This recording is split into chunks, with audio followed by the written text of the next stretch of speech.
Welcome back to the Bass Gear Magazine YouTube channel. I'm Lily Mitchell. I also go by Callie Lil, and I'm here today with the brand new Squier Affinity Series ActiverJazz Bass.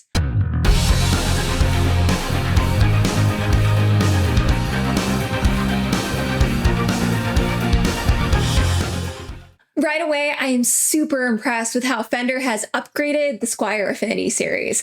I have always known these basses to be really bare bones, great for beginners, spare instruments, mod projects, all those kinds of things. But with this bass, we're already making a huge statement with the Mystic Seafoam green finish, which I can affirm is even more beautiful in person. Online, it looks a little bit darker. In real life, it's a little bit lighter, more metallic. There's a little more turquoise in there. Really pretty.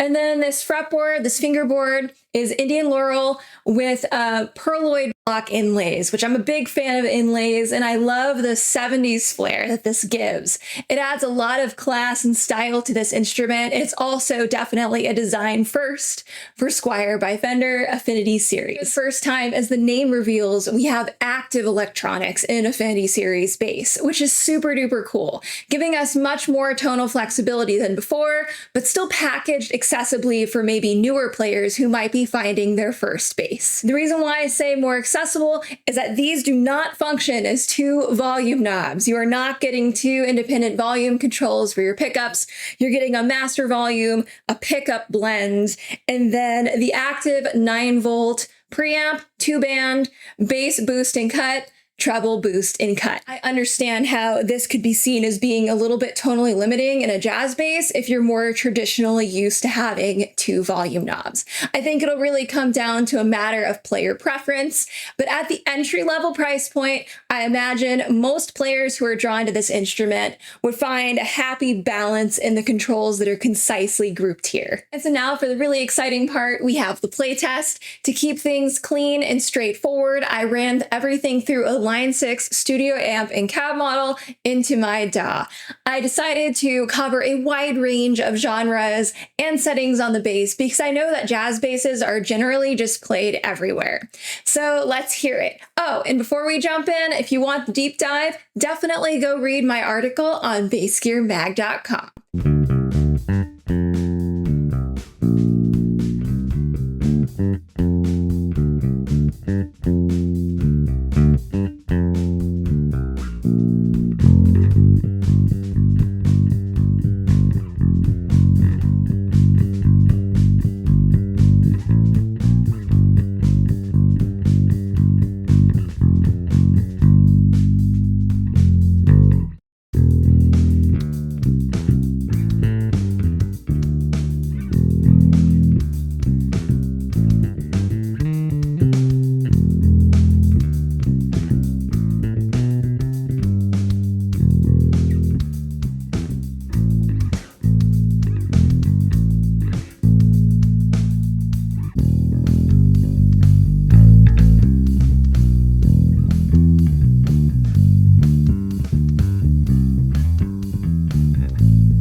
have it, across all applications, I was super impressed by the presence of this bass. And I want to emphasize that word because it felt like no matter how I chose my settings, it would always sit at a really nice spot. And I found that the controls were generally all really stable. The only one that could sometimes get out of hand is maybe if you're boosting too much treble, it could get really too thin.